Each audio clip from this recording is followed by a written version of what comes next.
Every coffee needs a lotus.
It's nice easing back into old routines.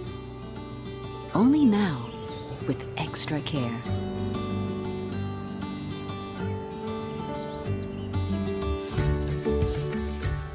Let's do it for ourselves, for our loved ones, for everyone's safety. Hurry up, let's go. Let's go.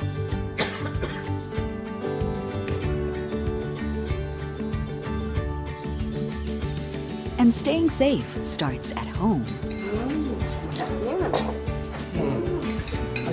Nice. From how we work and learn, to the little ways we find joy.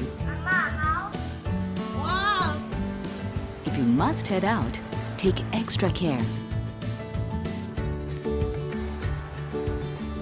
Making a small effort, being mindful, they go a long way to keeping us all safe. The health of all depends on each one of us. So let's work together, using new tools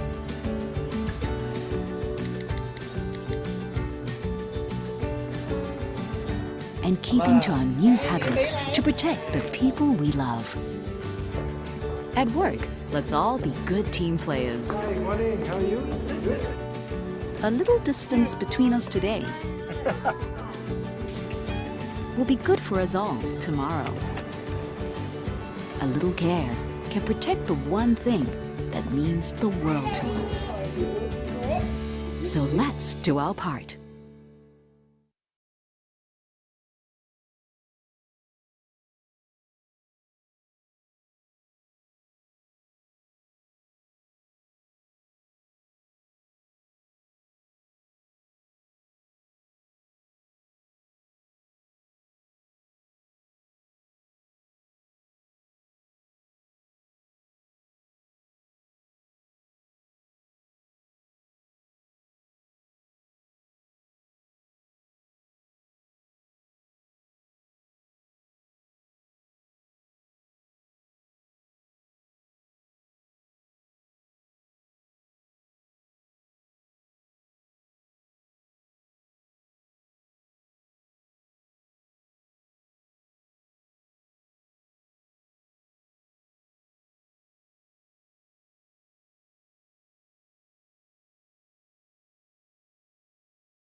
The views and opinions expressed by the speaker host, commentator, or other third party in ARIVA webinars, e-learning events, and/or virtual masterclass are those of the speaker, host, commentator, or third party and do not necessarily reflect and represent the views and opinions of ARIVA. Furthermore, ARIVA does not warrant, express, or imply the merchantability and fitness for a particular purpose of any product information, service, or process presented by the speaker, host, commentator, or third party, and ARIVA specifically disclaims any legal liability or responsibility for the accuracy, completeness, or usefulness of any product information, service, or process presented. Finally, material or information presentation, opinion, process, or service by, on any trade name, trademark, manufacturer, or otherwise during ARIVA webinars, e-learning events, and/or virtual masterclass do not constitute or imply ARIVA's endorsement or recommendation of such opinion, process, service, item, or organization.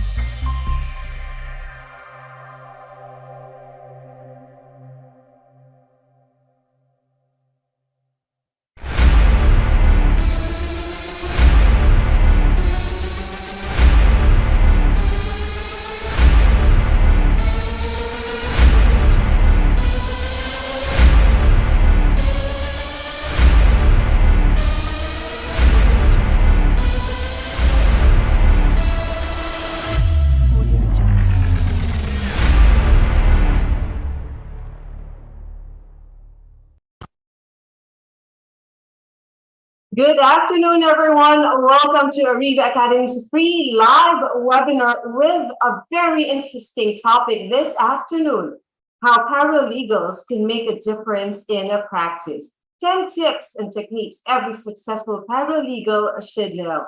I'm Kate, and I will be with you the whole afternoon as your host. I'm really excited to be with everyone, learning from our speaker and from our participants as well. Now, before we get to know our speaker, I have a few reminders to make sure our webinar will run smoothly the whole afternoon. ARIVA is committed to protecting your privacy. Hence, stricter security of this webinar has been implemented. For better viewing of your Zoom experience, we encourage you to please update your Zoom application by visiting their website. And for those of you who are using their mobile gadgets to view this webinar, you can go to either the Google Play Store or the Apple Store so you can download and install the Zoom app. Now, I want to know who here is joining an ARIVA Academy webinar for the first time. If it's your first time, can you type hi here in the chat box? Also, let us know where you are watching us from. I'm here in Paralegals City. We're having a very beautiful, sunny afternoon. How about the rest of our participants? Hi, Shirley, who is in Cebu. Hi, Mark Joshua. Hi, Eunice. Hi, Karen, who's in Pampanga right now. Hi, Sheena. Hi, Homer in Tacloban, Maupay. Hi, Rodney, who's just in Makati. We have John, who is also in Pampanga. We have Camille in Leyte. Wow, we have really a lot of participants. Again, another one from Tacloban. We have Merly from Negros Oriental. Annie Lou. From Laguna, we have James. Macro Machinery is just beside us here in leaving Parañaque. Hello, neighbor. Hi, Ellen, who's just in Pasig. Joanna is in Tarlac. From Batangas, from Bacolod. From Makati, that's Pamela. Pangasinan, we have Joanna. From Ilocos Norte, we have Leo de Dario. From Pampanga, Diana. Kimberly is in Quezon Province. From Caloocan, we have Crispine. Romeline is just in Makati. We have friends who are watching us all the way from Agusan del Sur, from Bacolod. from Baguio, from Bataan, Batangas, Bukidnon, Butuan, from Cagayan de Oro, Camarines Sur, from Cebu, Davao, Davao del Norte, Jensan, Iloilo, La Union, Laguna, Leyte, Pampanga, Palawan, wow, Quezon Province, Tarlac, Zambales, and Zamboanga. From Jensan, yes, that means Luzon, Visayas, Mindanao, magandang hapon po sa inyong lahat. We're very happy to have you here. And for those who have attended in the past, welcome back. Thank you for being with us again this afternoon. Now, let's do an audio check. I want to make sure that once our speaker is on screen, you will be able to hear his discussion clearly. So please type 111 here in the chat box if you can hear me loud and clear. 222 if you can't hear anything. You can also type 2121 if you can hear me, but the sound that you're hearing is breaking up or it sounds laggy or choppy. And you can type question mark if you don't understand what is happening. We will try to help you out. I'm seeing a lot of 111s, but several 2121. Okay. If ever you're having trouble with your audio, please ask for help immediately so that once the speaker is on screen, you won't be missing any part of the discussion this afternoon. Thank you for that. Later, we'll have a 5-minute break. There will be some announcements and also something exciting happening during that break time. So watch out for that. Participants' microphones will be temporarily disabled by our administrator during the discussion to avoid interruptions. But for those of you who might have questions, we'll allow the Q&A portion at the end of our session. You can click the raise hand button so you can ask your question directly to our speaker, or you can also type your questions here in the chat box and I will be reading them later. An e-certificate of attendance will be awarded to participants who will successfully complete the entire virtual masterclass. As proof of your attendance, please make sure your cameras are turned on all throughout our session this afternoon. Again, as proof of your attendance, please ensure that your cameras are turned on all throughout the session. And your certificates will be available 3 to 5 days after the e-learning session. Please help us build and improve our service with your comments and feedback. You can scan this QR code that will bring you to the feedback form at the end of our session. Please fill out the form and then send it back to us. There you go. Now I'm sure you're all excited to get to know our speaker. So let me introduce him. Our speaker for today studied at University of the Philippines, and he is a distinguished alumnus awardee for labor, law, and economics. He was also a host for Equal Justice at DZRJ 810 AM Voice of the Philippines. He was a lecturer in mandatory continuing legal education Supreme Court, president and legal aid attorney of Integrated Bar of the Philippine Law School, chief legislative officer of the Office of the Senate President Pro Tempore and Senate Committee on Labor, Employment, and Human Resources Development. He is the founder of the Paladins of Law, a charter member and past president of Rotary Club Makati McKinley, a member of the People Management Association of the Philippines, and a member of Kapisanan ng mga Broadcaster ng Pilipinas. So, ladies and gentlemen, let us welcome our speaker, Attorney Paul Sangalang. Hello, good afternoon. Thank you, Kate, for that introduction. Good afternoon, Attorney Paul. How are you? Kumusta dyan? I'm from Quezon City. Okay naman dito sa Quezon City. Medyo makulimlim ng konti. Oh. Yeah, but okay naman. The weather's fine. Medyo humid. Good afternoon sa ating mga participants. Wow, ang dami nila. It's 2 o'clock. Okay, it's 2 o'clock daw, sabi ng aking talking laptop. Anyway, so ladies and gentlemen, thank you. Thank you rin sa ARIVA for having me. Thank you for joining me. We have around a little over 1 hour for this session, ano? So, very brief webinar and I hope makover natin lahat ng gusto nyong mapakinig. I see that I think you are here because you are interested obviously in the topic. So gusto ko malaman, sino dito? Can I have a raise of hands? Who are you? Who among you are paralegals? Yan. Sino? Para makita natin sino sa inyo sa palagay nyo, no? So this is subjective, no? If you think you're a paralegal, make some noise, raise your hands. Use the chat box. Mamaya pwede nyong gamitin yung ating chat window pag magpapadala po kayo sa akin ng questions. Mukhang kakaunti So siguro based on the number of participants, we have close to 300 participants. Pero kukunti lang ang nagwe-wave ng hands, kukunti lang nagka-clap, at kukunti lang ang nagse-send ng message.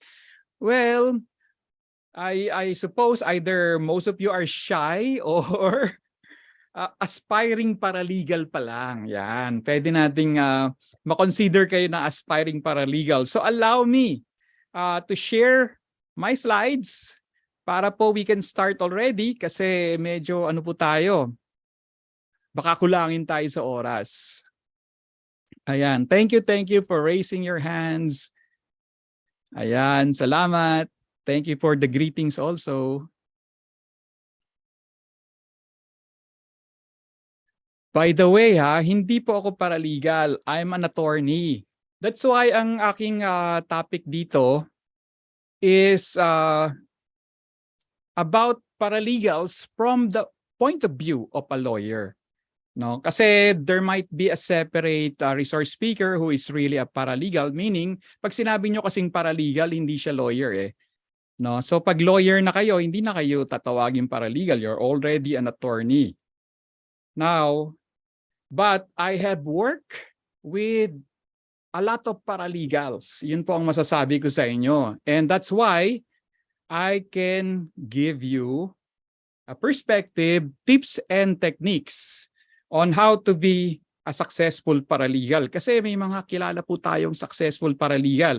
And I have been a coach, a mentor to many of them. No, I have been a trainer and teacher and also big brother to many of them. That's why I am before you with full confidence that I can give you a pretty much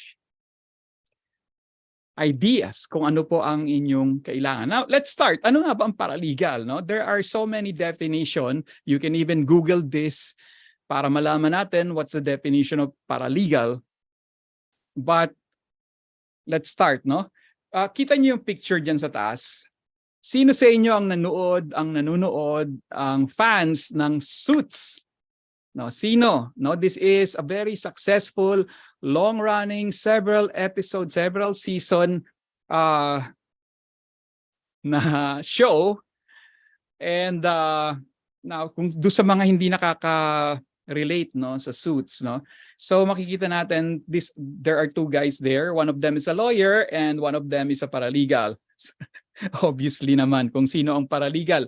No, of course the one with the black tie and the black suit is the lawyer, no? So he's a very prestigious lawyer and he has a paralegal. So essentially para silang Batman and Robin, no? Batman and Robin. However, what's unique about his paralegal as a partner, meron siyang photographic memory, no? Amazing. Meron siyang photographic memory and although hindi siya lawyer, no?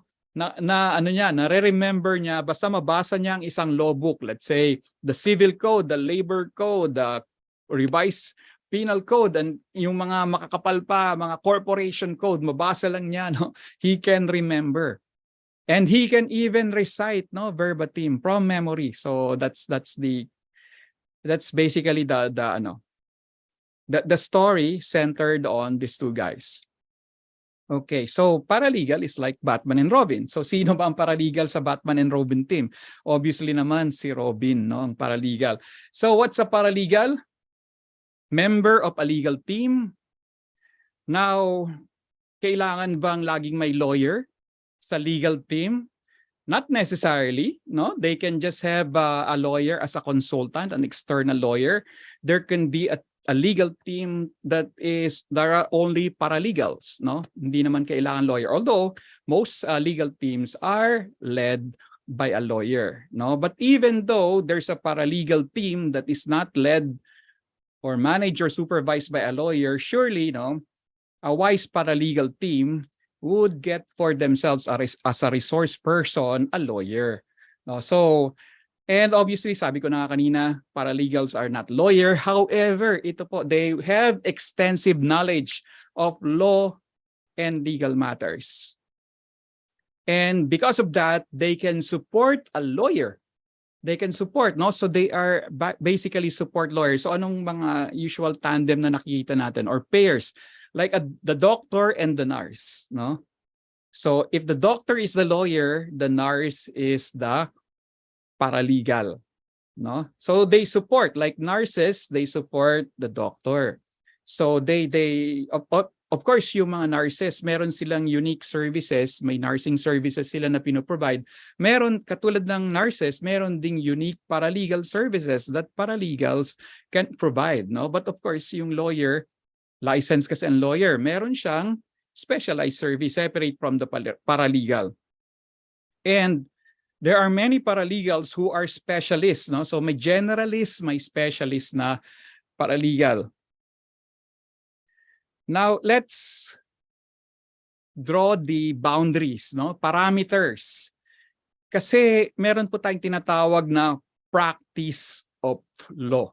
Now, in the Philippines, this is a highly regulated profession.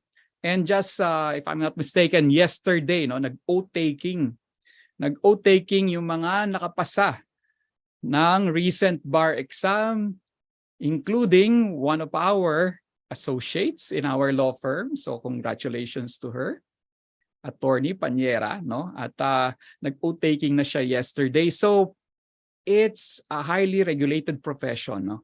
It's the only profession regulated not by the PRC. Di ba meron tayong Professional Regulations or Regulatory Commission, PRC. Pero ang lawyers po, they are regulated by the Supreme Court. That's why lawyers are called officers of the court. So they engage in the practice of law. Paralegals cannot, no? Bawal po. Paralegals cannot engage in the practice of law. You need a license for that. If a paralegal engage in the practice of law, that would be unauthorized and they might be held liable for that, no? Misrepresentation. So, wag po, no? However, kahit hindi po sila licensed, no? Marami pong magagawang tulong, magagawang services ang paralegal, which we will delve into later. Paralegal cannot also represent clients in any judicial or quasi-judicial proceedings. Kahit po yung sa labor cases, hindi po pwede ang paralegal na mag-represent ng clients because that would be considered as a practice of law. No, of course, there are exceptions to the rule, but unions can represent their members, no? But that's the exception rather than the rule. So in our labor law kasi pag yung mga union members, they can be represented by their union officers.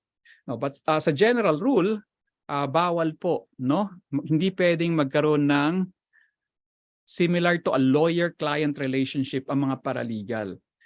And aside from appearing in court and quasi-judicial bodies, no?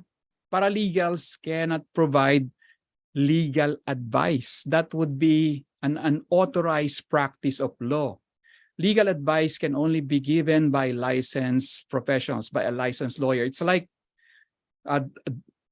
yung MD, no, medical doctor, no, they are licensed to give medical advice.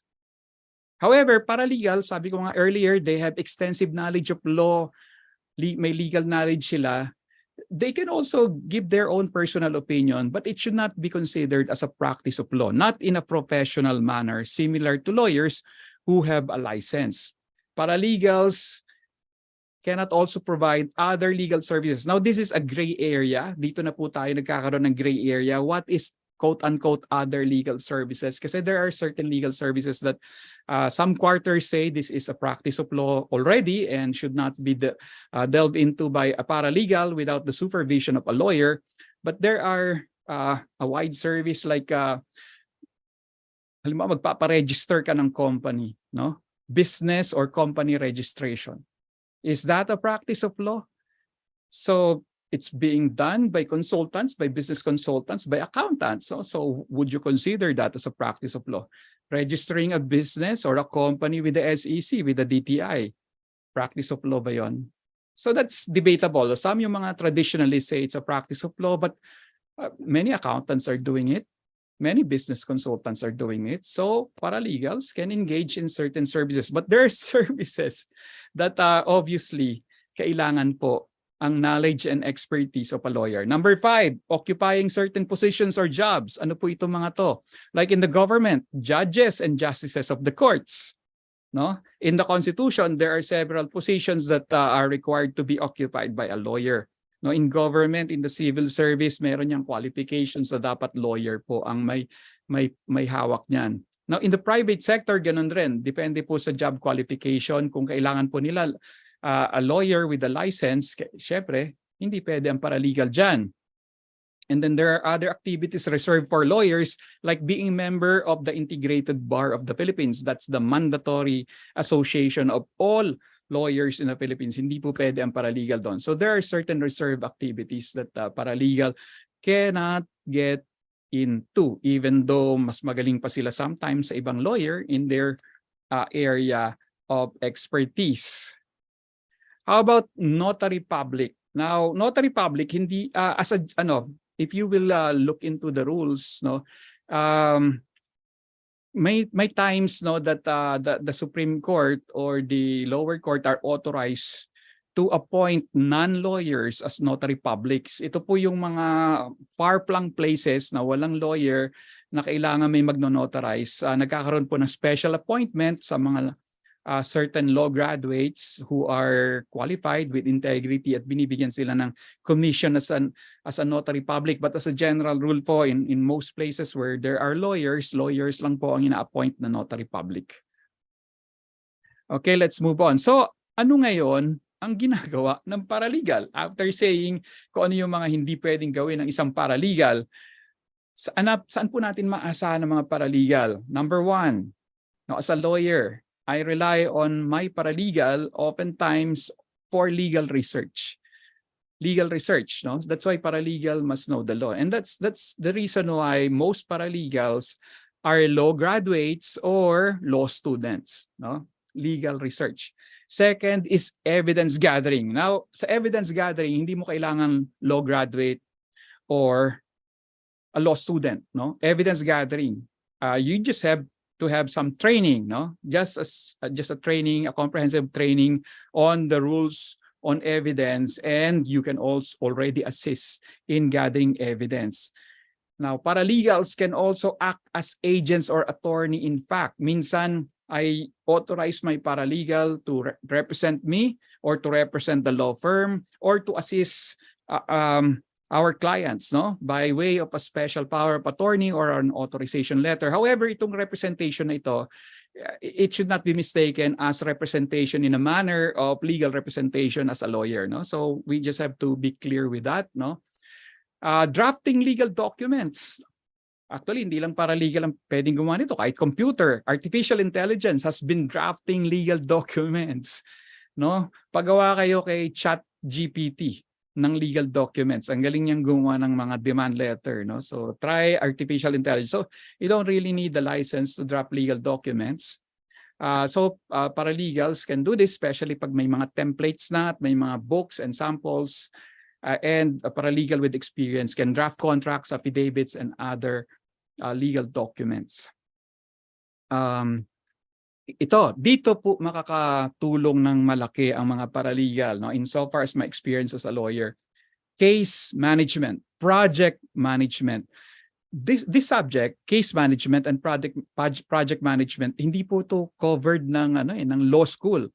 law school usually do not have a subject or a course on case management or even project management. So kung ang paralegal has a management background or is a trained manager or supervisor, malaking tulong po yan in the team, no? So that the lawyer will be bringing in to the table his legal knowledge, his legal expertise and experience. But the paralegal, aside from, syempre, he cannot compete with the lawyer. The lawyer is the one who is supposed to be the licensed one. But the paralegal can fill in the gap, no? Marami pong lawyers ang poor in managing, poor in administration, poor in organizing, no? And so paralegal can come in with their organizational skills, with their management skills, with their filing system. So doon po nakakatulong. Another is document and records management. Nako, itong bagay na ito, hindi rin po ito tinuro sa law school. There's no theoretical subject, although in many law school, like in UP, where I graduated from, UP Law School, meron po kaming practicum, and doon nakaka-experience sa mga law students, mga senior law students, on how to assist clients, also manage yung mga records, case records, and other documents. So, but there is a system to this. No, there's a system. And many lawyers are poor in managing the files, the folders, the papers, and everything. 7, business and administrative support. Now, I have a law firm, and it's in Quezon City. And we lawyers in our law firm rely heavily sa mga aming mga staff, no, paralegals, in the other aspect of a law firm. A law firm is a business organization. Yes, it's a partnership. It's a professional partnership of lawyers, but we cannot survive without our non-lawyer assistants, our non-lawyer staffs and associate, no? So they provide a lot of services like payroll, accounting. Now yung aming mga yung aming mga clerks, yung gumagawa ng office work, ano yun? They can also assist lawyers pag kailangan i-file na document, registered mail, everything. Trained rin sila, alam nila by training and by experience. So hindi lang po sila nagbo-bookkeeping, they also does a lot of things assisting us in our operation, in how we handle cases and projects for our clients. And of course, client care and management. Sa busy po ang mga lawyer dahil usually multitasking yan, ang dami niyang hinahawakang cases at the same time, ang dami niyang kinakausap. So minsan, no, there has to be someone who should take care, look, di ba? Reach out to the clients, no? Kasi clients yan po ang nagbabayad sa mga legal services. They're providing the lifeblood of any law firm, of any lawyer, and like any business, di ba? Customer is king. So sino po ang nagte-take care sa mga customers? Kung masyadong busy ang mga lawyer at punong-puno ang kanilang schedule in handling all these problems, all these challenges, no? So sino? So sino pa? Di syempre yung mga associates and assistants nila na paralegal. So marami, no? So one paralegal can do all this. No, pwede siyang generalist. A paralegal can be a generalist and can do all these things to assist a lawyer, make his job, make his profession easier. Now, pwede ring maging specialist ang isang paralegal. No? Paralegals can be specialists in a sense that medyo narrow na yung kanilang areas na ginagawa. No? Like in our law firm, we opened a separate unit, a corporate services unit. No, this is a unit within our law firm that caters to the corporate needs of our clients, like corporate secretary services. So we have corporate paralegals, no, and specifically hired sila, engaged sila to help the lawyers do the compliance sa mga SEC regulations at saka sa requirements ng corporation, revised corporation code of the Philippines. Okay, now in other law firms, depende po sa specialization nila, they might have paralegals for criminal cases. Ang hinahawakan lang nila puro criminal cases. Pwede po maging specialist ang mga paralegals. And then, ito na. So what are needed? What are the basic skills ng isang paralegal? Ano ang hinahanap? If a lawyer is going to hire a paralegal, ano ang mga hinahanap niya?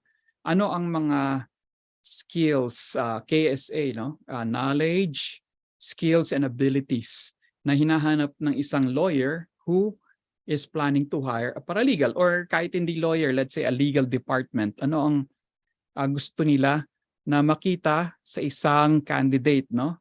In the position of paralegal. So first things first, no? Paralegal, sabi ko nga, legal research. No? Dapat ang paralegal marunong ng legal research. Now, obviously, pag law graduate yan, marunong yan. No? Check na yan pag law graduate. Pag law students, yeah, especially pag at least naka 1 year of law school, pwede na yon. At least may nakabasa siya ng mga law books, na familiarize siya sa law library, sa mga research methods. So kahit first year, pero mas maganda siguro at least second year, no? Now what if hindi siya law student? Now there is a course that I know of, legal management, which is a combination of management courses plus legal courses, no? And I think that legal management is an ideal course for someone who wants to have a career as a paralegal, kasi may management subjects na siya, and then meron pa siyang legal subjects. So I think that's the whole idea of having that subject, legal management. And what about kung hindi siya legal management at hindi rin siya law students or law graduate? Pwede ba? Pwede pa. Well, depende po kung ano yung baka naman kasi specialist paralegal ang hinahanap niya, no? So, ano pa yung mga ibang courses? Like there are courses like criminology, accountancy, na may mga subjects theoretically na pwedeng makatulong, and then with a bit of training, in-house training and external training, baka matutunan din ng paralegal who is not a law student or law graduate in doing legal research. At mas madali po ngayon mag-legal research because of Google search. Now, when I do legal research on my own, no, the first thing I do is really go to Google search. No, Google search, keyword search. So ang importante po is marunong mag-keyword search. No, so it's just a matter of training experience and tips lang. So ito, bibigyan ko kayo ng tip, no? So paano mag-research sa Google? So lagi niyo pong ilalagay Philippines, no? Always put Philippines in the keyword, kasi pag wala po kayo nilagay kung anong country, baka kung saan bansa kayo dalhin, ay hindi naman related sa Philippine law unless you're looking at the law of another country. Also, if you're looking for cases that can apply to your issue or question or subject matter or topic, always put Supreme Court, no? So Philippines and Supreme Court, yan yung mga standard keywords na ginagamit ko. And then you put in the keywords that you need, no? And then magse-search yan, so you can experiment further what works, no? And then legal writing. So legal writing, ito nakakatawa ito kasi may mga tao that they think that legal writing is like there's a certain way na yung English language, i-jargonize mo na para kang lawyer, no? Now, the trend, there's a movement, no? Within lawyers, within the legal profession, to get out, no? To move on from that kind of legal writing na halata mo, traditional lawyer yung nagsulat, no? So there's a movement right now, plain English, no? So you know, when kami mga lawyers, we attend the mandatory continuing legal education, MCLE. Uma-attend po kami yan. Required kami to every 3 years. yan po yung MCLE cycle, we are required to comply with the 36 unit requirement of the MCLE, otherwise our license will be considered delinquent. Delinquent po yung license namin. Now, in the last MCLE that I attended, para hindi po ako ma-delinquent, no? May subject kami doon on legal writing. At yan nga ang pinag-uusapan. How to write in the English language in a better way. No? Kasi yung mga traditional lawyers, we make sentences, no? That has the length of a paragraph, no? Sentences that has the length of a paragraph. Yan po yung mga traditional lawyer, no? So there's a move to veer away from this kind of writing, no? So you don't need to, and on yung mga Latin, res ipsa loquitur, there's also a movement. There's also a tendency to do away with all these Latin phrases, Latin terms, no? Unless it's really important to capture the technical essence of a certain topic, no? But for purposes of writing an affidavit or a demand letter or a contract, you don't need Latin words, mga res ipsa loquitur, mga ipso facto. Hindi po, no? So lawyers are getting re-educated in better English grammar. So communication, now legal writing is like drafting legal documents. Communication is different. It's email, text message, verbal and written communication, no? So dapat if you are going to be part of a team, you must have communication skills, no? Effective communication. Now dito talaga, ito ang pinaka-importante. Hindi lang sa lawyer, no? Hindi lang sa paralegal pero sa lawyer.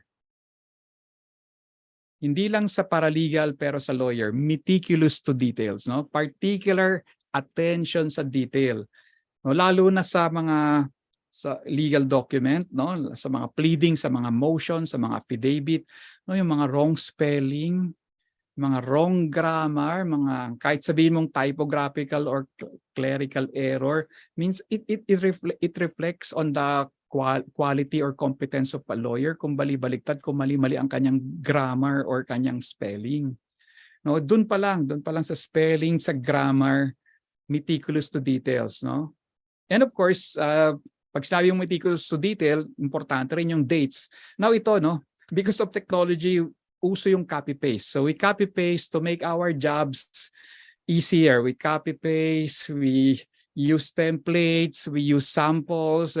Nangihiram tayo ng mga samples, pahiram naman ng template mo, pahiram naman ng sample mo, and then we copy-paste. Now, ang problem dyan, it makes our job easier, pero also dangerous, risky in terms of ito nga, yung mga hindi mo na-edit out na mga words, mga phrases na carry over from your copy-paste document, no? Yan ang delikado. So sa team, lalo na pag medyo very important yung document, may proofreader, no? So the lawyer can also do the proofreading himself, no? Pero minsan if you stare for a long time sa monitor, nakakaduling, no? Na mamalikmata ka, hindi mo nakikita yung mga errors, and then you need someone, another person, your assistant, no? Who should read the document. So paralegals can be proofreaders. And syempre, mas magandang paralegal yung proofreader than just any person, kasi kailangan meron din siyang at least background kung ano yung binabasa niya. He must be able to understand. Now, sabi nga nung isang lecturer namin sa MCLE, para malaman mo kung if the lawyer is communicating well in his pleading, no, ask a non-lawyer to proofread and to read, no, to do some grammatical improvements or polishing, no. So yon, pag hindi raw naintindihan ng non-lawyer yung sinasabi ng lawyer do sa kanyang pleading, sa kanyang motion, sa kanyang affidavit, sa kanyang whatever legal document, pag hindi naintindihan ng non-lawyer, there's a breakdown in communication, no? So it's the fault of the lawyer for not writing good English. So sabi ko nga sa inyo, there is a movement, there's a trend na better English, hindi na yung mga traditional English. Then ito, these are basic, siguro kahit hindi paralegal yung position na ina-applyan, time management and kailangan organize yung tao. We all want someone na masinop, no? Marunong ng 5S, no? So it's another training program, 5S. So well organized, self-discipline, time, knows how to prioritize, marunong gumamit ng calendar, no? So hindi yung not necessarily hindi ibig sabihin ko hindi yung sabog, hindi yung kalat, no? So yan po ang mga basic na if you're an applicant, if you want to be a paralegal, that's something you should say you should be able to discuss in your interview or in your application letter. And sana hindi lang tayo nang bobola. Totoo, no? When we put it in our job application letter, in our resume, and when we discuss this during face-to-face interview or online interview, totoo, no? So we should aspire to have these attributes, or if not all, at least most of them, no? Most of them. Okay, so from my point of view as a lawyer, ito po, when you have this basic foundation, you will be successful as a paralegal. Now let me see kung may mga questions. Okay. Part-time job. Okay. So ito yung mga tanong ko kanina. Sagot ninyo. Okay. Thank you for your answer.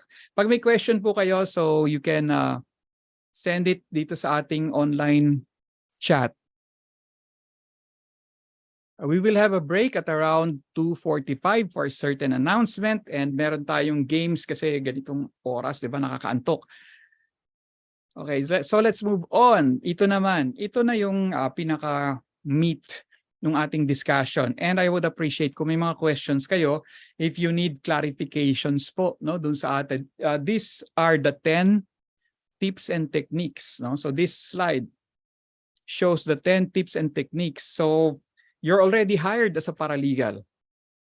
Now, paralegal ka na, may job ka na, may position ka na, may employer ka na, may company ka na. Now, what will make you successful as a paralegal if that is your job? Now, like any employee, importante po ito, proactive mindset. Proactive mindset. By the way, may nagtanong dito from Mark, how about public administration graduate po, attorney? Pwede po bang maging paralegal? Well, sabi ko, yes, no? Basta may, importante is trainable ka, no? Trainable. May mga tao kasi kahit hindi yan yung linya nila, kahit hindi yan yung college course nila, kung coachable, trainable, humble, they can learn anything, no? So, yeah, why not public administration? Although, of course, medyo you should know kung public administration ka, medyo may mas advantage sa'yo yung mga law graduates or law students, no? But that's why you can compensate for that with other skills. Like for example, yung hinar namin na corporate paralegal is not a law graduate, although a law student, pero ano pa lang, papasok pa lang siya, first year law student, no? Anong graduate niya? Pol-sci, political science, no? Political science. So, political science, kaya bang gumawa ng legal research, legal writing ng political science? Now, it happens that she was a legal secretary, no? Legal secretary siya sa isang law office na ang specialization ay corporate law. And because of that, experience, no? So experience can also overcome any deficiency, no? So ano lang yan, you can compensate it with another skill, knowledge, or ability. Okay, so mindset, proactive mindset. Ano ibig sabihin pag proactive? Lagi nating napapakinig yung word na proactive. So usually pag dinidefine ko proactive, I define it in opposition to another word which is reactive, no? Yan po yung magkakontra. Proactive versus reactive. So how to define proactive? We distinguish it from being reactive. So ano yung reactive? Reactive is parang naghihintay ka lang. And then you react to situation, you react to events, you react to any stimuli, any provocation, any remark, nagre-react ka. Yung sinasabi natin, di ba? When we talk to other people, react ng react, no? Yun ang ibig sabihin ng react. Yung normal state mo is passive ka, passive. Wala kang ginagawa, naghihintay ka lang ng may happening. Maghihintay ka lang ng occurrence. Then pag may nangyari, you react, no? Either you solve it, you attack it, you approach it, or you avoid it, no? So, yun po ang reactive, no? Pag sinabi nating proactive, you try to anticipate. You don't wait, you're not passive. You get yourself ready kasi you know that things will happen. There are risks that may or may not happen, but don't wait for it to happen kasi too late na yon when it happens, no? So kung proactive ka, you prepare. And then you try to prevent, no? You try to prevent. Hindi lang address the issue, but prevent the issue. Yun po yung proactive. So meron siyang sort of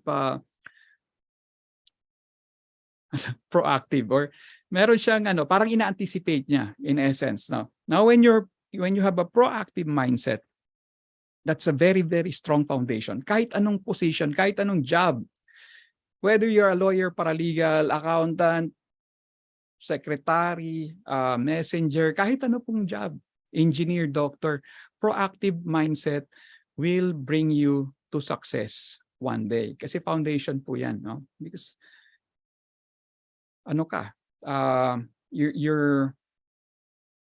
you are parang sabi, may initiative, may kusa, no? At laging handa. Ayan. So, having that foundation, what are the things na makakatulong pa for paralegal to be successful in their career? Communication is important, no? Communication, especially written communication, kasi kailangan natin yan when we are drafting, when we are reporting, when we are sending emails and text messages. But verbal communication is also good, no? And communication skill is the foundation of leadership. No, especially kung gusto mo ma-promote to supervisor or manager, you need to be a good communicator. Okay, and relationships. Importante po ang relationships. So, relationship with your superior. Hindi lang yung direct superior mo, pero lahat ng mga bossing mo. Relationship, kung ikaw ay medyo may position, with your subordinate. Relationship with your peers. Relationship with clients and customers, and relationship with other stakeholders. So build relationship. When you build relationship, you build your network. And sometimes yung network mo, yung connections mo, kaya nga na-invento yung LinkedIn, di ba? Na social media app, no? Is for the purpose of connections and network, no? Connections and network help a lot. Kasi who knows, baka from your connections, from your network, dyan mo mahanap your next employer or your next client or even your mentor, your mentor, or marami, no? And resource persons na makakatulong sa'yo or team members. Then, ito, na-mention na natin, but I have to mention it again, be well organized, no? Be well organized, importante po yan. Kasi maraming lawyer hindi organized and they rely heavily on their paralegal. Parang may mga lawyers, they cannot survive without their legal secretary, without their staff or associate, because they help them organize their work, no? So kung kayo po ay hindi organized, tapos yung boss nyo hindi rin organized, saan na po kayo pupulutin, no? So you have to fill in the gap. Maraming lawyers po ang kulang sa organizational skills. Although magaling sila, no, mag-research, sumulat, no, but kita nyo ang gulo ng kanilang opisina, no? So use technology. Ito po, technology. May nag-predict, no? There's a lot of prediction na nagsasabi na ang paralegal daw ay ma-phase out. Mari-replace ng artificial intelligence. There's a lot of prediction na nagsasabi na several years from now, wala nang paralegal, no?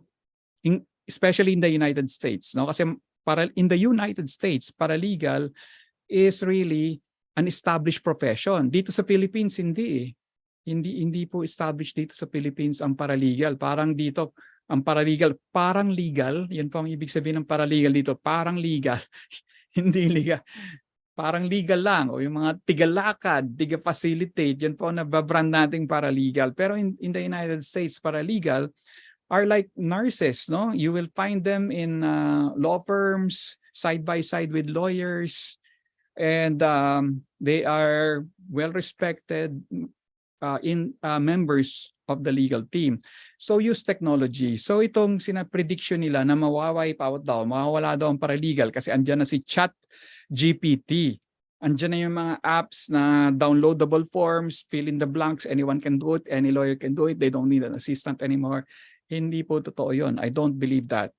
No, there are certain jobs that may be, or certain tasks or functions that may be automated, no?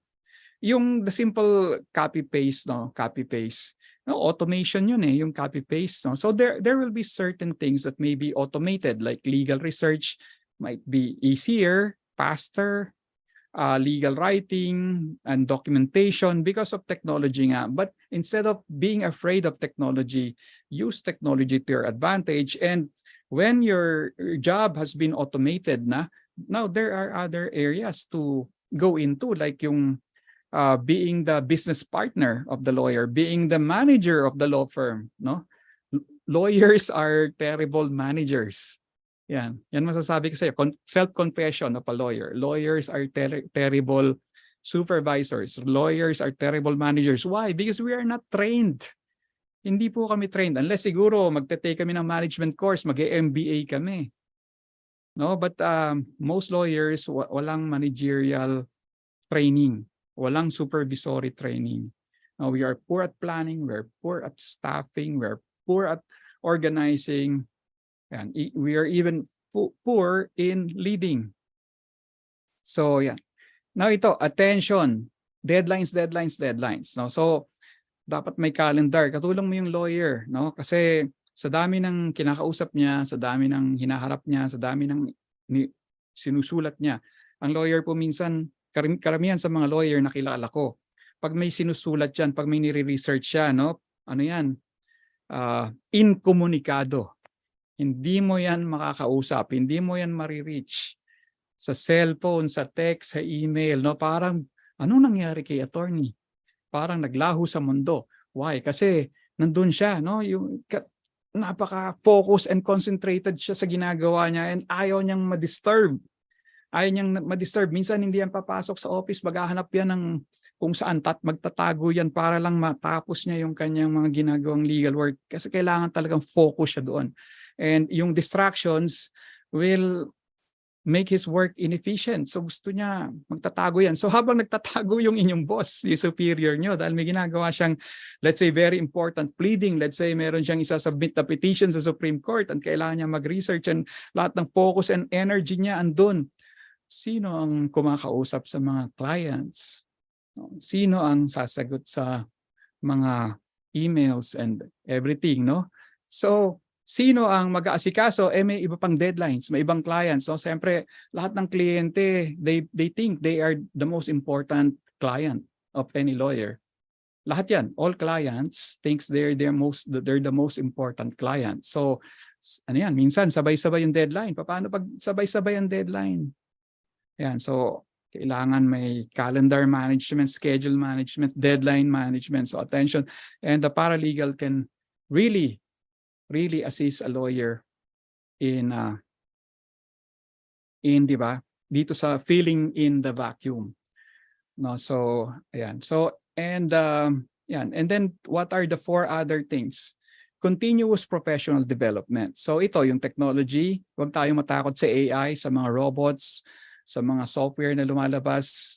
they are supposed to enhance and make our work efficient, no? So, but continuous professional development, ito nga, there are so many fields of things na pwedeng pag-aralan ng isang paralegal that will bring value to the table, no? To the team, para mas malaki yung kanyang contribution. By attending seminars like itong mga seminars na pinoprovide ng ARIVA Academy, and then welcome new challenges, no? So like welcome new challenges like yung ang maganda kasi ang gusto ko sa pagiging lawyer, no, nung lalo na nung bata-bata pa akong lawyer, every new case is a new learning experience. Every new project is a new learning experience. So excited ako kasi ang dami kong natututunan, ang dami kong nami-meet na tao. So sana yung paralegal na kasama ng lawyer na talagang every case kasi bagong party yan, bagong issue, bagong concern, no? So dapat the paralegal should share the same excitement na mga lawyer when they are, may bago tayong kaso. Okay to, maganda tong hawakan. So paralegal should share in the excitement of the lawyers when handling new cases, new projects, or new tasks. Hindi yung, may ano naman kami, may kaso na naman kami, di ba? Yun yung parang negative attitude. Parang tingin mo dun sa bagong kaso, bagong project, pahirap, no? But dapat excited tayo dyan. So dapat kasama yon sa mindset ng paralegal. Ownership, no? So malasakit ito, malasakit. Ito, mga Pilipino naman, basic naman. This is a common trait of Filipinos that sabi nila wala sa ibang race, wala sa ibang lahi, no? Malasakit sense of ownership. So I think this is we can capitalize on this, mga Filipino paralegals, yung sense of malasakit natin. May malasakit tayo kahit hindi natin pag-aari, kahit hindi natin business, kahit hindi tayo mismo yung lawyer, may malasakit tayo sa ating kasamahan, sa ating ka-work, sa ating boss, sa ating ka-team, no? And of course, lastly, be a team player. Be a team player. Okay, so siguro self-explanatory na yung team player. I don't want to expound on that. We can have an open forum later kung may time, but we have a break, a short break. Miss Kate, for some announcements and I think my games. Miss Kate. Yes, attorney, thank you so much. So we're going on a quick break, everyone. So I hope everyone's ready. But this time, before my announcements, we are going to play a game. I hope everyone is ready. And we will be getting 2 winners for this game. Each winner will receive 200 pesos that will be sent. Are you excited? Nakita ko mga ngiti. That's very good. So I hope everyone is excited. This is our game. Let's show it.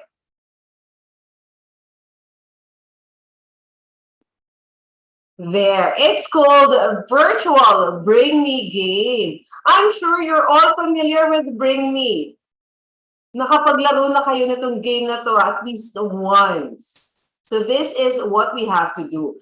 I will be asking for an item. Madadali lang naman yung item. For example, bring me a pen. And the first one na makapagpakita ng pen in front of the camera, tatawagin ko yung pangalan ninyo, will be our winner. So again, we will have 2 winners. Okay? So I hope everyone is ready. Buksan na ninyo ang inyong mga bags. Buksan na rin ang bags ng inyong office mates. Okay. So here is the first item. Bring me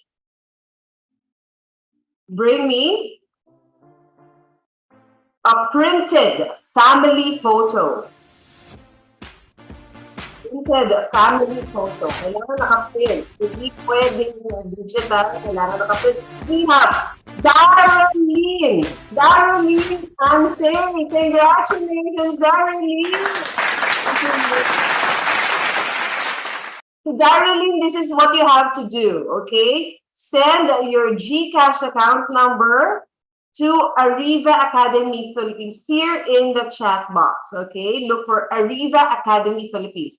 Send your GCash account number privately and then wait for your prize. We'll be sending it to you in a little while. And Darlene, because you've won already, you won't be able to join the game anymore. Para bigyan mo naman ng chance yung other co-participants mo, okay? Congratulations again, Darlene. Darlene is 200 pesos richer this afternoon.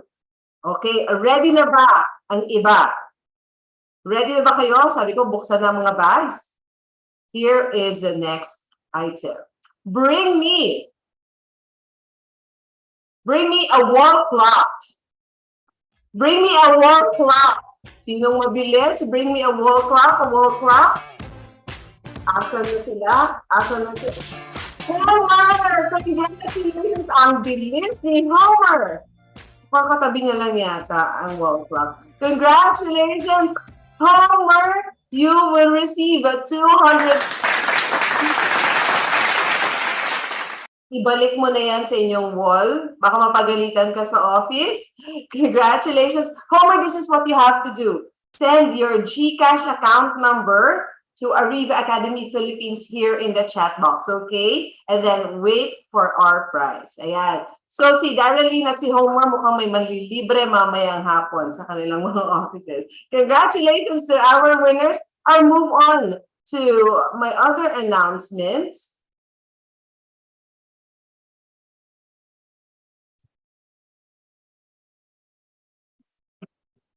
There we go. Yes, we have certificates. For those who are asking, we have certificates, but make sure your cameras are turned on all throughout our session. That is proof of your attendance. To stay on top of our insights and updates, stay connected with ARIVA Academy. You can visit us on social media. You can join ARIVA Academy's Facebook group. You can also like ARIVA Academy's Facebook page. You can follow ARIVA Academy in LinkedIn and also visit our website, www.ariva.com.ph. I'm inviting everyone to be a part of the growing ARIVA Academy Viber community. You can scan this QR code that will bring you instantly inside our Viber community. And for those of you who might have missed the free live webinars that we've had, just like what we have right now, this one started last 2020. You can all catch them in our YouTube channels. Subscribe to these channels, ARIVA Academy and ARIVA Talks. Here are some of our upcoming learning events. You might be interested in joining some of these. Tomorrow, that is May 4, we have another free live webinar. And napaka-interesting ng ating topic tomorrow. This is effective anger management. Constructive ways to manage anger. Again, that will be tomorrow already. So still, you can register for this one. The next one is on May 5. The topic is upskilling and reskilling HR to drive digital transformation. So that's another free live webinar. The next one is on May 9. The topic is high performance finance teams, top skill set for its sustainable finance and accounting professionals. So it's another free live webinar and happening on May 9. On May 10, we have this masterclass with the topic DOLE Department Order 238-23, Provisions and Compliance, Rules on the Administration and Enforcement of Labor Standards. On May 10, on the same day, we have effective time management skills, how to create a hybrid work schedule to harmonize remote and office work. On May 12, the 19th, hitting targets through innovative collection and receivable strategies. May 17, we have the 4th, fundamentals of cash flow and working capital management, cash flow analysis, budgeting and forecasting. The next topic is on May 18, mini MBA in supply chain management. On May 19, we have the 10th, effective administration of salary and payroll law, how to handle payroll accurately legally and with complete confidence. May 25, Project Management Essentials for Non-Project Managers. Another free live webinar will happen at the end of the month. The topic is starting a business, how to create and manage your own business. I'm sure you will find this very helpful. This will be on May 30 already, so you can register as early as now for this one. And we have this one is a free live webinar, but we have a masterclass on strengthening paralegal skills, business contract law for non-legal professionals. So mas maraming i-discuss na topics on this day, and it will be on June 23, again with our speaker, Atty. Paul. So if you find this free live webinar helpful, you will find the topic on June 23 more helpful. So you can register. The link is here in the chat box. And para sa mga gusto mag-invite ng ating speakers to conduct an in-house program, we can do it via face-to-face or virtual. Give us a call or send us an email and let us know what topic you have in mind. Here are some of the programs that we offer, but we have a lot more than that. And we'll help you partner with the right speaker under ARIVA Academy Speakers Bureau for that. There you have it. That ends our break time. So now let's go back to our discussion. Hi, Atty. Paul. We're ready to listen to you again. Hello, good afternoon ulit. Now, I've been scrolling dito sa mga questions. No? Some of the questions are answerable by ARIVA Academy, humingi ng parang certificate or attendance. Yes, or I mentioned that a while ago. For those of you who are joining this webinar, please make sure your cameras are turned on. That will ensure your attendance, and the certificates will be available 3 to 5 days after the learning session. Okay, also may mga tanong rin sila about recording, di ba? I think we're live on YouTube, We right? are live, Oh, yes. so recorded to sa YouTube. So those who are having a problem with their internet can watch this later in YouTube. Yes. Okay. And then, Atty. Paul, you might want to invite them for the June 23. Give them a teaser already. Yes. Actually, mas malapit tayo, 'di ba, yung sa next week 'yon, yung about yung bagong DOLE labor the labor standards. department order, on labor standards. UAP, Ito po that's yung it. labor inspection na-amend na po, na-revise na yung rules on labor inspection. So if you are an HR or nandun po kayo, no, sa labor relations, sa HR kayo, I think it's a must for you to attend this because this is the new rules on labor inspection. Okay, so may mga questions dito pertaining do sa courses nila. So sasagutin ko na lang po kayo ng parang sabay-sabay kasi similar yung questions nyo. So whether pol-sci kayo, whether criminology, whether public ad, whether psychology or any course na hindi kayo law graduate, law student, or legal management, it's okay.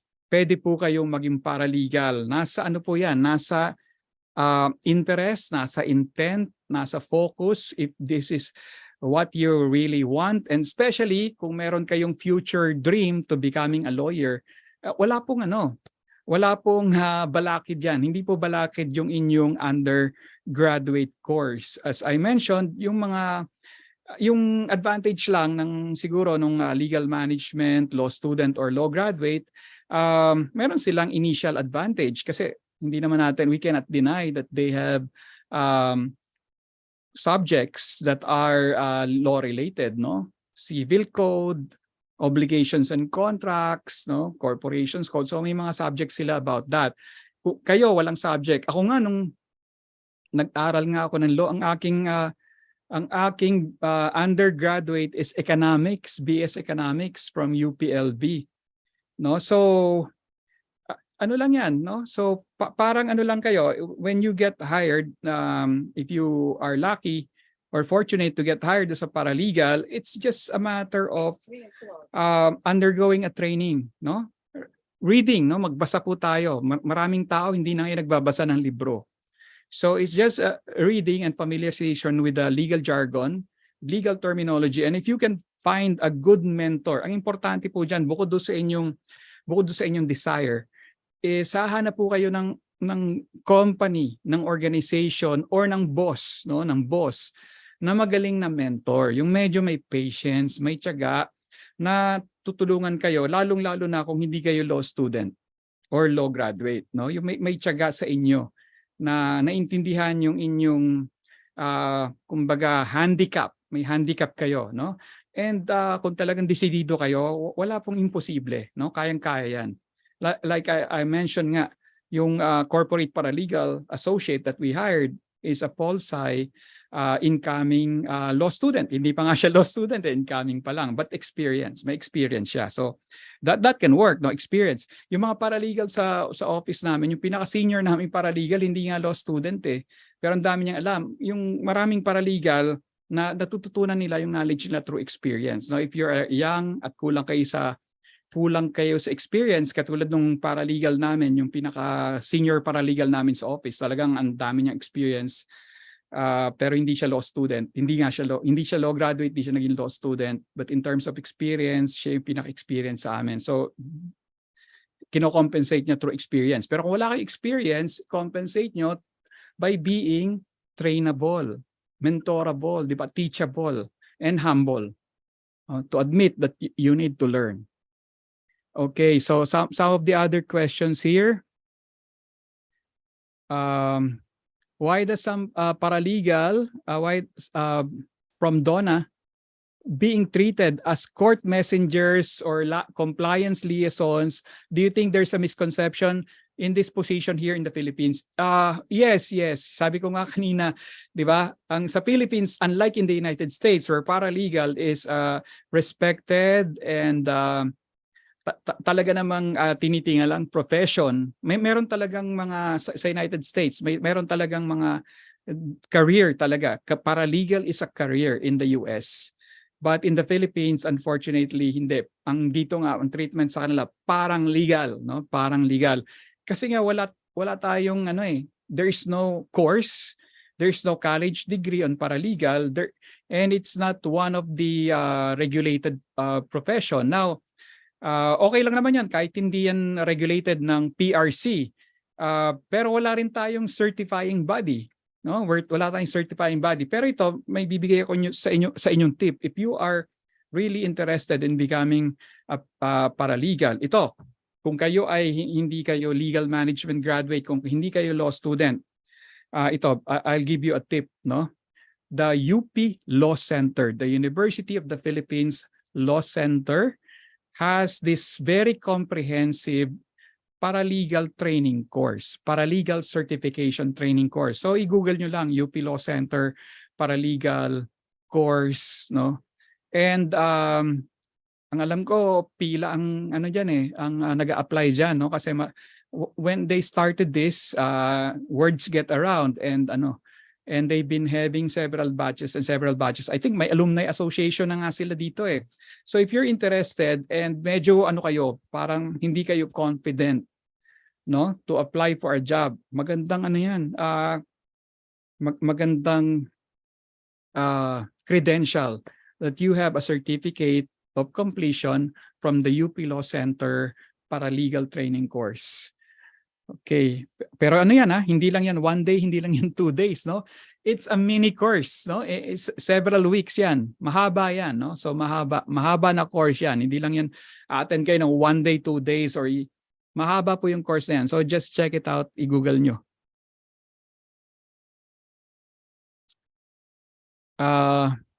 Yan, foresight, tama. Foresight, kung kayo ay proactive, you have foresight. How much is expected highest salary for the paralegal? Iba't iba po, no? Now, the word paralegal, based on our definition, we know who a paralegal is. But yung mga job position, minsan hindi nakasulat doon. It does not say paralegal, no? In some company, like in the government, no, they don't call them paralegal. Sa government, usually they call them legal officer.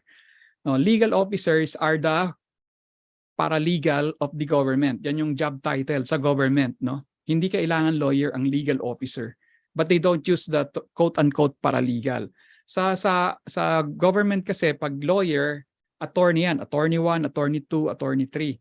Pag legal officer, I think, no, the last time I checked, hindi requirement na lawyer. So yan yung equivalent na paralegal sa government. Obviously, sa government, because of the salary standardization law, medyo mas mataas doon, no, kaysa private sector. Pero in terms of salary range, ang tingin ko, no, merong from minimum with benefits, no? Kasi lalo na kung syempre kung sa paralegal mag-umpisa tayo, hindi importante yung yung sweldo, basta compliant tayo sa minimum wage. Ang importante is meron ka bang matututunan doon sa company mo? May matututunan ka ba doon sa job mo? May makukuha ka bang experience na mailalagay mo sa resume mo? Meron yung boss mo ba someone na tingin mo ay magiging mentor mo? So yun ang mga other considerations that's probably more important if you are just starting out in your paralegal career. No, now kung may experience ka na, then that's a different matter. Hindi na entry level 'yan. Now, ang maganda diyan, if you have made yourself so indispensable, so useful, and you're a big contributor in a law firm, for example, or in an organization, yan, no? You would be handsomely compensated. Depende po yan sa contribution mo. Yun ang measure ng yung salary. And of course, kung malaki yung company, therefore, mas malaki magpasweldo yan kasi kaya ng budget nila yan. But ang tinitingnan dyan, how big of a contributor are you to the business or to the company? Every lawyer ba ay dapat may paralegal? May mga lawyers, especially those who are starting out na wala silang employee kasi kailangan lang nila internet, laptop, printer, and then they do everything themselves, but eventually they would need an assistant, no? It would start siguro messenger clerk, no? Pero yung messenger clerk na yon, kahit na high school graduate lang yon, 'di ba? Senior high school graduate, matututo yon through experience, no? Meron lang siyang in terms of abilities. There are certain things that he cannot do. He might not be able to do legal research, pero all the other things na pwedeng magawa ng isang paralegal, baka pwede niya magawa, no? Kahit senior high school graduate lang, through experience and long time assisting a lawyer. So yun po, no? Ako nung nag-start ako ng sarili kong law office, mag-isa lang ako. I started out na talagang mag-isa, wala akong employee. Ako lahat ang gumagawa, no? Ang office ko sa bahay lang. So nag-solo attorney ako na wala akong employee. And then gradually, as I build my practice, I started hiring people, no? Syempre, to delegate them some of the works that can be delegated, no? So doon nag-uumpisa 'yon. So what can be delegated? No, wag nating maliitin yung mga clerk, messenger kasi eventually, sabi ko nga, nasa mindset 'yan nasa proactive attitude. Kung ang tingin niya sa sarili niya, this is just a stepping stone for my career. Hindi niya nakikita ang sarili niya na maliit lang, na hanggang dito na lang ako, clerk, messenger. That person would be a success in the future, no? Sky is the limit because of the mindset. Importante po yung mindset, no? Kahit siya ay senior high school graduate, then probably mag-aaral yan. He would later on, at the same time, study and be a part-time student, part-time office worker. And then later on, who knows, baka maging lawyer din yan. Maraming mga successful story tayong nababasa na ganyan, no? They started out at the lowest level of the ladder and eventually they became lawyers. So dreams do come true. So okay. Check pa natin kung may questions. Ang haba, no? Ang haba ng thread. Miss Kate, baka gusto mo akong tulungan dito ang haba ng thread to identify some of the question habang pinupull out ko yung last 2 slides ko. Maybe you can help me sift through all these questions. Kasi yung iba pertaining to certificate of attendance.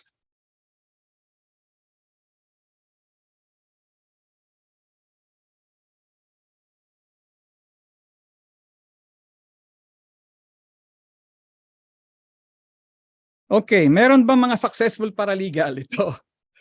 Meron ba mga successful paralegal? Sino ba sikat na paralegal na kilala natin? Kasi ganito, no, yung mga supposed to be sikat na paralegal, nagiging abogado, nagiging lawyer. So later, lawyer na sila, hindi na sila qualified as paralegal. We cannot say na, well, paralegal sila before but now they are lawyers, so in essence successful sila. Pero there are paralegal na hindi naman tumawid, no, hindi naging lawyer, no. Of course kilala nating lahat si Jopet Sison, no, tumakbo siya for senator. Si Jopet Sison, as far as I know, I hopefully I'm not mistaken, he is not a lawyer, no, although I think nung chinek ko sa Wikipedia nakalagay doon he's a Filipino lawyer, but from the other sources and from his campaign, yung brochure niya doon sa kanyang campaign, di naman niya kine-claim na siya ay lawyer. So kilala natin because his father is the famous attorney Jose Sison. So yan, so makikita natin yung how Jopet assisted his father as a paralegal. And I have a friend, no, he's now an author, si Papa Angelo Base, no, and he has his own business, and yeah, he's now an author. This is his book, yun, Tamang Guide sa Pakikipaghiwalay. So kung may pinagdadaanan kayo sa inyong relationship, sabi ni Papa Angelo, your legal and not so legal rights guide for stress-free separation and delightful moving on, no, para makapag-move on ka raw. So si Papa Angelo nagbibigay yan ng seminar workshop on marriage encounter. Actually, ang ganda nga ng kanyang approach kasi yung sa kanya as much as possible ma-save yung marriage, no? Ma-save yung marriage, magkaintindihan yung parties para hindi na sila pumunta doon sa hantong na mag-annulment pa, no? Magkakaroon pa ng legal separation. Yeah. So these are examples, no? I'm not sure, in-invite ko si Papa Angelo dito kung nandito siya. Nandito ka ba, Papa Angelo? Thank you for the book. Pinadala niya ako ng copy ng kanyang book. Okay, this is my last slide. Gusto ko lang i-discuss yung career moves ng isang paralegal. So most of the time, a paralegal works with a lawyer, either as a lawyer as a boss, or lawyer as the owner of the law firm, or lawyer as the head of the department, no? So paralegal can be generalist, ibig sabihin jack of all trade, or specialist. Ibig sabihin meron kang mga specific areas na yun ang ginagawa mo day in, day out, kaya expert ka na doon. And sometimes mas magaling ka pa sa mga lawyers doon sa particular field where you specialize. So what are the fields that paralegals can specialize in that potentially they're even better than some lawyers, no? So there are depende po sa field yan. So may mga real estate paralegal. So anong ginagawa ng isang real estate paralegal specialist? So lahat ng land transaction or real property transaction, alam nila. Now ang mga lawyers, pag kami po ay graduate sa school, wala kaming alam dyan sa mga real estate transaction, yung paano makipag-transact sa Register of Deeds, sa Municipal Assessor's Office, sa BIR. All these things are alien to us because there's no course on that. Maybe yung professor namin, dinidescribe lang niya, but it's purely theoretical. But in terms of troubleshooting practice, yung mga unique situation, magaling po ang mga paralegal because they have done this again and again and again several times. So kahit nakapikit, kaya nila. And minsan sila ang nagte-train sa mga lawyers, no? I had the experience of being trained by paralegals. Nung ako po ay bagong lawyer pa lang, nag-uumpisa pa lang ako ng aking career as a lawyer, yung mga yung first employment ko sa Makati, ang Makati-based law firm, yung mga paralegal doon, yun yung mga ate, kuya ko at sila po ang nagtuturo sa akin kung paano mag-registered mail. Yung mga ganun kasimple, no? Registered mail. Hindi po yung tinuturo, no? Yung mga registered mail, yung mga, and other things. No? So sila ang nagturo sa akin. So ayan. Now, generally, anong mas maganda? Eventually po, importante sa paralegal as a wise career move is to become a specialist. Although maganda yung generalist because marami kayong alam, jack of all trade, pero the way to go is really find a specialization. Find an area kung saan you will be highly sought after because you are the expert.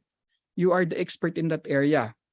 Corporate, so kabisado mo lahat ng SEC compliance, real estate, no? Labor, no? Labor. So yung mga labor paralegal, usually HR din sila, no? Sometimes yung mga HR, especially yung sa mga labor intensive, they are in essence paralegal, even though their job title does not mention the word paralegal, no? It's not in the job title, it's in the nature, no? So kahit wala doon sa job title na paralegal, it's in the job description. Kaya nga dinescribe ko kanina. Now pag paralegal ka, of course you start as a support staff. Yan yung entry level, pero alam nyo, sabi ko, fill in the gap. Saan kayo makakatulong sa lawyer, sa inyong department, sa inyong law firm? Yan, you can rise up through the ladder either as a specialist, paralegal, or kung gusto nyo maging generalist, isama nyo yung mag-train as a supervisor and then later on train as a manager. And if you have the budget or if you have a sponsor, kung may scholarship ka, mag-MBA po kayo. So eventually you will become the general manager or the COO of your law firm, no? In big law firms, in many law firms, yung kanilang general manager or yung chief operating officers are not lawyer. They specialize in management, not sa law, no? But kung titingnan niyo yung background nila, bakit sila ang napiling COO? Bakit sila ang napiling general manager? Because they were paralegal before. Dati po silang paralegal, kaya alam nila yung pasikot-sikot sa isang law office, alam nila yung operation ng isang law office. That's why they are qualified to be general managers and chief executive officers of law firms. Hindi lang po ito yung mga maliliit na law firms. These are big law firms. They really hire itong mga positions na ito. Kasi sabi ko nga sa inyo, lawyers are terrible managers, lawyers are terrible supervisors. We are not trained for that. We are not certified for that. Okay, so more questions, Miss Kate? May mga katanungan pa ba dyan na pwede nating sagutin? Yes, we have several questions. Let me read the first one. This one is very interesting, attorney. Can a paralegal render legal advice, provided that they are allowed by their lawyer boss? That might be ganito. They might give friendly advice. Anyone can, di ba? Anyone naman can give their 2 cents worth, di ba? Even if they're not a lawyer, everyone can read. Who can read the Constitution, can read the Civil Code, can read the Labor Code, and anyone can have their own opinion about certain things, even legal issues and concern. But that's a friendly advice or that's a personal opinion. Iba po yung sinasabi nating legal advice in a professional manner, no? Iba yon. You need a license for that. It's like prescripting medicine tapos hindi po kayo licensed doctor. Dangerous po yon, unauthorized yan. That's why regulated po ito kasi baka may mapahamak pong mga clients na nag-rely sa inyong advice, no? Whether you're a doctor, you're other professionals, accountant, engineer, including lawyers. Kaya nga po meron po tayong bar exam, meron tayong board exam to make sure that the public is protected from advice na hindi expert or hindi professional. That's why kahit po ako, no, kahit po magaling yung aking paralegal, magaling mag-research, magaling sumulat, I would not allow them to provide legal advice. Kailangan po, kahit na ang nag-draft, kahit ang nag-research ay yung paralegal, ang pipirma po doon, di ba? Alam natin yan. Sino ang pumipirma doon sa advice? It's the lawyer. No? Kahit ang nag-draft noon, ang nag-research noon paralegal, pero kailangan, ano po yan, ang naka-front po doon lawyer, hindi yung paralegal ang magre-render ng legal advice. And that would be an ethical practice on the part of the lawyer boss to allow his paralegal to provide professional legal advice to their clients. Okay, thank you for that, Attorney. Another question here. Another interesting question. Can we send a demand letter without the attorney's signature? Yeah, demand letter po does not require a lawyer, no? For purposes of compliance with the requirement of the law and the rules that you have sent a demand letter para po so that masabi natin na kasi demand letter ano yan it's a condition before you can file a case, no? Na you have to exhaust first the demand, no? The anong tawag dito? The out of court demand, no? Before ka mag-file ng case, pakita mo muna na nag-demand ka and yung demand mo hindi nag-comply, no? You don't need a lawyer for that. You don't need a lawyer to sign the demand letter. In fact, the demand letter can be in your company's letterhead. And that's a valid final demand letter. Ano ang reason kung bakit we usually go to a lawyer or a final demand letter? Kasi ano po yan? Escalation.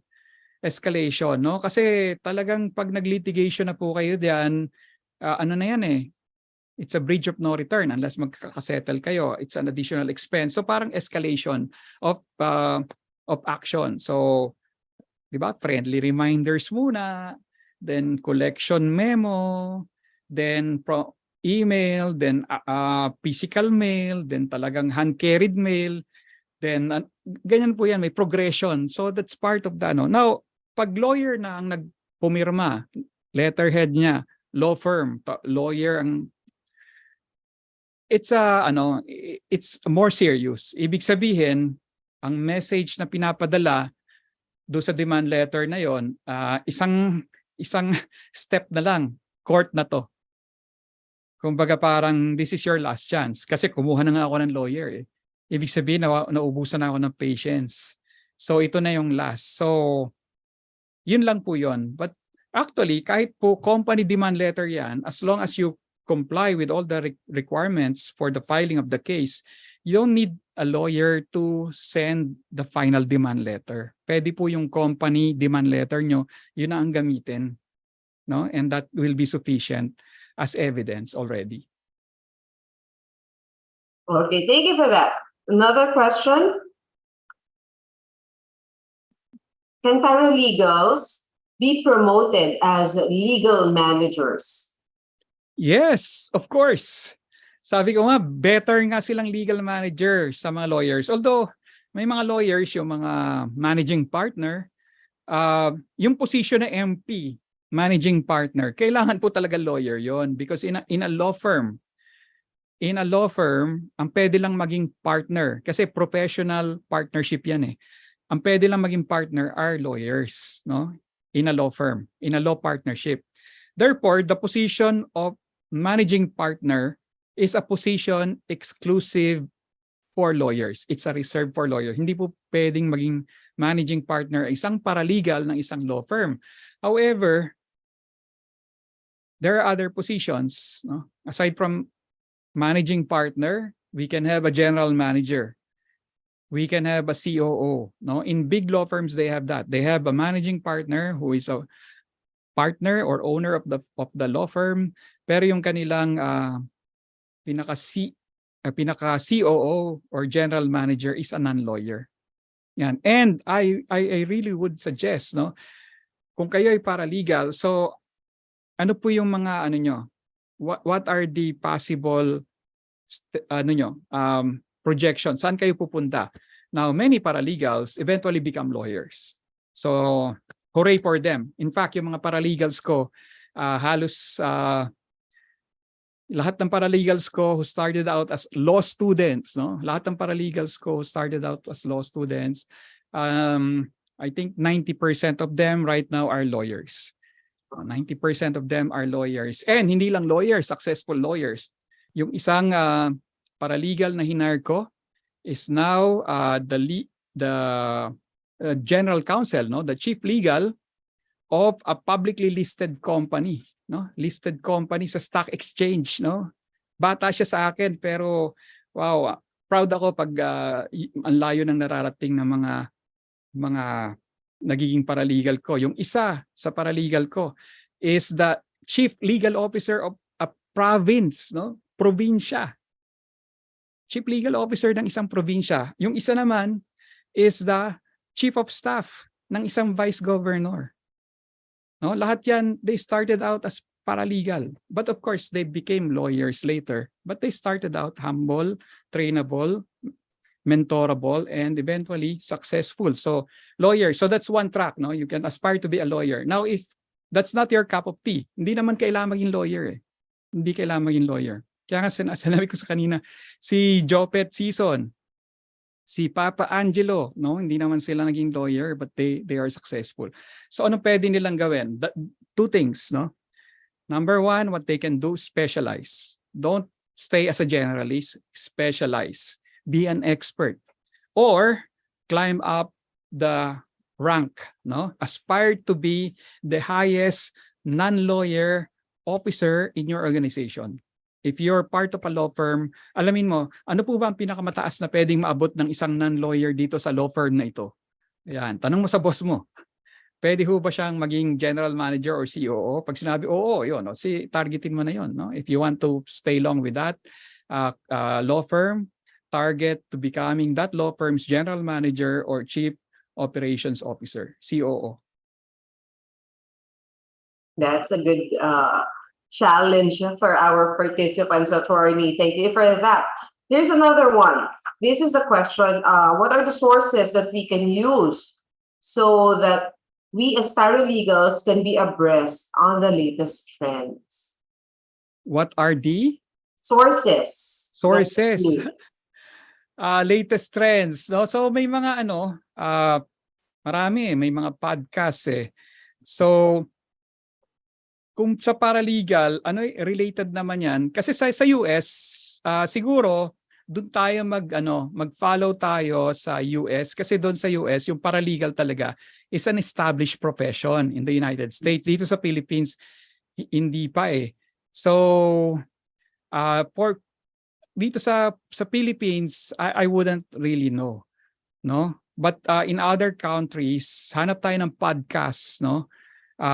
Google nyo lang podcast paralegal, then yun, no, so that you would know the trend in the paralegal profession. But that's in the United States. It's the Philippines. It should take some time. Pero ito, no, as I mentioned, there's a paralegal association, alumni association, yung UP Law Center. So yan, talagang ini-encourage ko kayo na mag-take noon sa UP Law Center. Pero yun nga lang, is investment in terms of time. Hindi lang yan 2 days. It's a long course. No? And then you get to become a member of the Alumni Association, and then you have a network of fellow paralegals who, and I believe, they become lawyers eventually. In fact, yung sabi ko, yung associate ko who took the oath, no, as a lawyer yesterday, she took that UP Law Center course and now she's a lawyer. So hindi na siya paralegal, lawyer na siya. Here, I think we're down to our last 2 questions. Here, medyo related po ito sa sinabi niyo. This one, is there a possibility of legalizing, like getting a license for paralegal professions here in the Philippines? Yeah, depende po yan sa batas. Pag may mag-sponsor ng law, and I'm not in the know, but I think there are certain sectors that are pushing for the professionalization of the paralegal or at the very least certification, but it should start with a certification, no? dapat may certifying body. Now, that's kung wala pong government regulations, there would kanya-kanya po na private organization, kanya-kanyang certification yan. Like ngayon, yung Data Protection Officer, DPO, because it's new, yung ating meron tayong government body, the National Privacy Commission, but still, no, in the works pa rin yung certification and professionalization of the DPO. Ngayon, ano pa ba yung mga safety officers? We have the Department of Labor and Employment, no? Pero in the works pa rin, at least nag-uumpisa po yan sa certification, yung mga safety officers, nag-uumpisa yan sa certification, but eventually, ma-accredit na rin yan sa profession. Di ba dyan din nag-umpisa yung real estate broker? Now, it's considered as a profession. In fact, it's a college course. Di ba? But ako, nung nag-take ako ng real estate brokers exam under the Department of Trade and Industry, by the way, I was top-notcher in that exam. Hindi pa po siya considered as quote-unquote a profession. Hindi pa siya under PRC. But later on, alam natin, naging considered na siya as a profession. So may progression po yan. And I know even in the HR, no, yung human resource, siyempre, mag-umpisa rin yan sa certification, pero I'm sure there's also a move to professionalize and have it later on as a board. No, what we have, the closest to profession, to the HR profession, is the psychology course. Yan po ang may board of psychology. And connected again, this is the last question. It came from, let me just go back. This one is from Christina. What's your take on the Senate bill by Zubiri on professionalizing paralegal practice? So there's yan pala, meron. No? So good that you inform us na meron pala. That's a move in the right direction because as I said, in the US, it's ano na yan, done deal na yan, tapos na yan. No? So baka they might have a law in the United States and he's just bringing it here in the Philippines. That's a good move. Para mga paralegal, hindi na parang legal, hindi mga tigalakad, tiga-facilitate, mga liaisons, talagang meron tayong standards, meron ding code of ethics, importante yon, no? At saka ma-minimize yung gray area. Ano ba yung unauthorized practice of law, illegal practice of law, ganyan, para alam natin that there are several services na pwede nating masasabi, these are paralegal services. Na doesn't need a lawyer's license for the service to be validly, legally, and professionally rendered. And there you have it. I think that is our last question. So thank you so much, Attorney Paul, for being very generous in sharing your wisdom, your insights, for inspiring our participants. I'm seeing a lot of thank yous here in the chat box. Yes. Miss Kate, ano lang, pahabol, no? Yung UP Law Center, para legal training, mahaba yon. Pero kung gusto nyo ng medyo mas maiksi, meron ng ARIVA, right? Kate, Miss Kate. Yes, yeah, on June 23. On June 23. And, well, but that's just a small aspect. Kasi nga, ito yung ginawa natin sa ARIVA, that's one day, right, Kate? Yes. That's a one-day training. Pero unlike yung sa UP na maraming subjects, ito nag-specify tayo. Kasi if impatient kayo, you cannot attend along, ito one day lang. Pero ang concentration lang nito is about business contracts. Right, Kate, no? Business contracts lang. So, kasi nga, malawak na topic yan eh. So namili tayo ng isang subject that probably many are interested. If you want, basically, this is obligations and contract. It's a course in law school. It's a foundation course. If you want to know about contracts and obligations, this is a crash course on the law on obligations and contracts for only one day. No, and that's one foundation na kailangan ng mga aspiring paralegal, lalo na yung mga walang courses, yung in their college, wala silang law course or legal course. Magandang po ito, starter course o one-day course on business contract law. Yes, yes, yes. I'm seeing the link here in the chat box already. So you can register as early as now. Again, it will be on June 23 already. We will still be with Attorney Paul on that day. So more insights. And we will be together for one whole day instead of just a few hours. There. Now, again, Attorney Paul, maraming salamat. We would like to present you with a certificate. So let me just read this. ARIVA Academy Learning Development at its finest gratefully presents the certificate of appreciation to Attorney Apollo Sangalang for imparting his professional expertise, valuable insights, knowledge, and wisdom as resource speaker during the conduct of online learning sessions entitled How Paralegals Can Make a Difference in 10 Section Techniques Every Successful Paralegal Achievement, given this third day of May 2023 via Zoom conference, signed by J.M. Atienzo, Chairman and Chief Strategist, Learning Event Producer, and Michelle Irish Malondas Hamster, President and Chief Learning and Development Strategist. Ladies and gentlemen, a round of applause for our speaker, Attorney Paul Sangalang. Maraming salamat again, Attorney Paul, and to all of our participants. But before we call this a day, let's have a group photo. So I'm inviting everyone. For those of you who can turn on their cameras, please do so. Join us in this group photo. And let me call on the assistance of our technical director, DJ Eric. Can you help us out? Yes, thank you so much, Ms. Kate. So good day, everyone. So we have 2 shots of group picture for this PM session. Come on, guys, you ready for the first shot? Come on. Okay, here we go. And 3, 2, 1. Okay, for our final shot, can we do a 2 thumbs up? Yes, how about 2 thumbs up? Come on. Okay, here we go. 2 thumbs up. And 3, 2, 1. Yes, thanks so much. Back to you, Ms. Kate. Thank you so much, DJ Eric. In behalf of everyone from ARIVA Academy, I'd like to say thank you so much for being with us on this wonderful Wednesday afternoon. We really appreciate your presence, and we are looking forward to welcoming you again in our future learning events. For those of you who are interested in our other topics, you can visit our website so you can register online. The website is www.ariva.com.ph. Again, looking forward to seeing you again in our future learning events. Good afternoon, everyone. God bless you all. Thank you.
sing.